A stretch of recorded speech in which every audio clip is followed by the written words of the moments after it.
আজি ভোগালীৰ উৰুকা সকলোৱে আজি ৰং ৰহইচ কৰাৰ সময় আছিলে, কিন্তু এই ৰং ৰহইচ কৰাৰ প্ৰাক মুহূৰ্তত সমগ্ৰ অসমৰ জনজীৱনক শোকাবিভূত কৰি আমাৰ অতি মৰমৰ শ্ৰদ্ধাৰ এগৰাকী প্ৰখ্যাত শিল্পী স্বনামধন্য সমৰ হাজৰিকাদেৱে ইহসংসাৰ এৰি তেখেতে পৰলোকলৈ গতি কৰিছে। এই খবৰটো পোৱাৰ ভাগতেই বিয়পি পৰাৰ লগে লগে সমগ্ৰ অসমৰ জনসাধাৰণ শোকস্তব্ধ হৈ পৰিছে। তেখেতৰ বিদেহ আত্মাৰ আমি অসম চৰকাৰৰ হৈ সদগতি কামনা কৰিছোঁ। তেখেতৰ পৰিয়ালৰ সকলো আত্মীয় স্বজন বংশ কুটুম্বকে ধৰি গুণমুগ্ধ সকলোকে আমি সমবেদনা জ্ঞাপন কৰিছোঁ।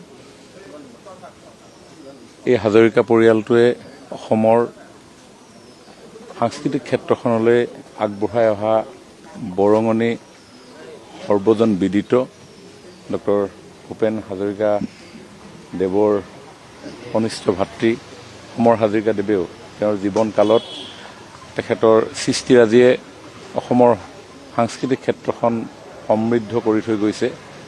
৬০ৰ দশকৰ পৰাই নিৰবিচ্ছিন্নভাৱে এতিয়ালৈকে তেখেতৰ সুললিত কণ্ঠই আমাৰ শ্ৰোতা সমাজক সদায় আপ্লুত কৰি আহিছিলে।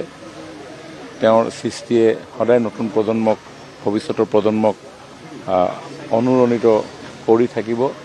মই তেখেতৰ এই মৃত্যু অসমৰ সাংস্কৃতিক ক্ষেত্ৰৰ কাৰণে এটা অপূৰণীয় ক্ষতি বুলি অনুভৱ কৰিছোঁ, কাৰণ যিকেইজন জ্যেষ্ঠ সংগীতজ্ঞ আছিলে আমাৰ মাজত, লাহে লাহে যেন সময়ে সকলোকে আমাৰ পৰা আঁতৰাই লৈ গৈছে।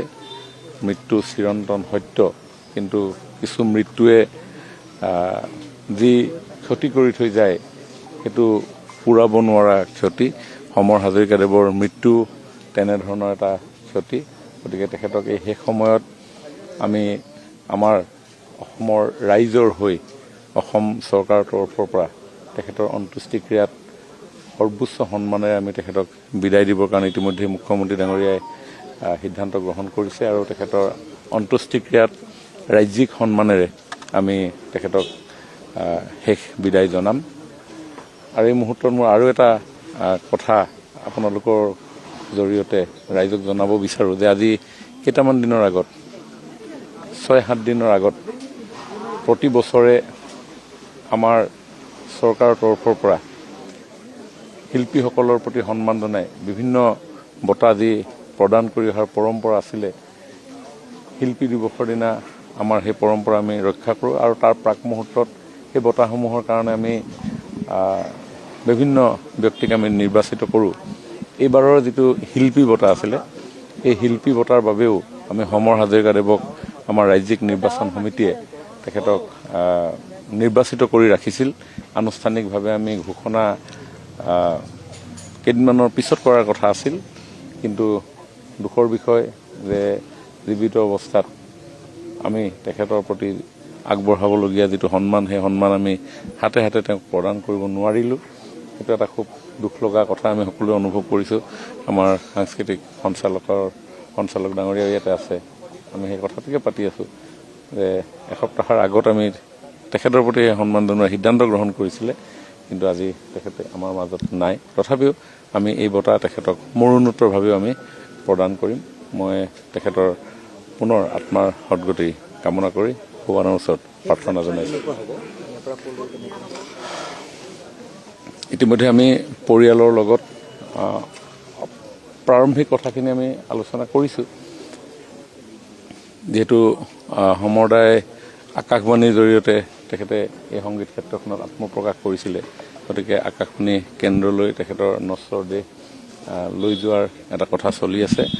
আৰু সমৰদা স্থানীয় যি দীপক সংঘ, এই দীপক সংঘৰ লগত ওতঃপ্ৰোতভাৱে জড়িত হৈ আছিলে।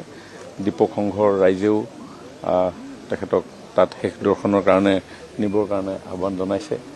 তাতো আমি তেনেধৰণে পৰিভ্ৰমণ কৰাই গায়ন বায়নৰ দলেৰে তেখেতক এই শেষ যাত্ৰাত তেখেতক আমি আগুৱাই লৈ যাম।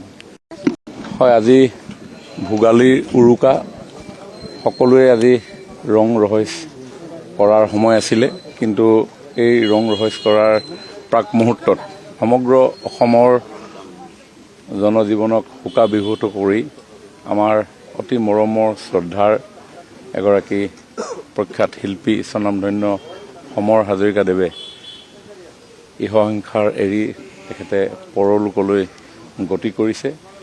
এই খবৰটো পোৱাৰ ভাগতেই বিয়পি পৰাৰ লগে লগে সমগ্ৰ অসমৰ জনসাধাৰণ শোকস্তব্ধ হৈ পৰিছে।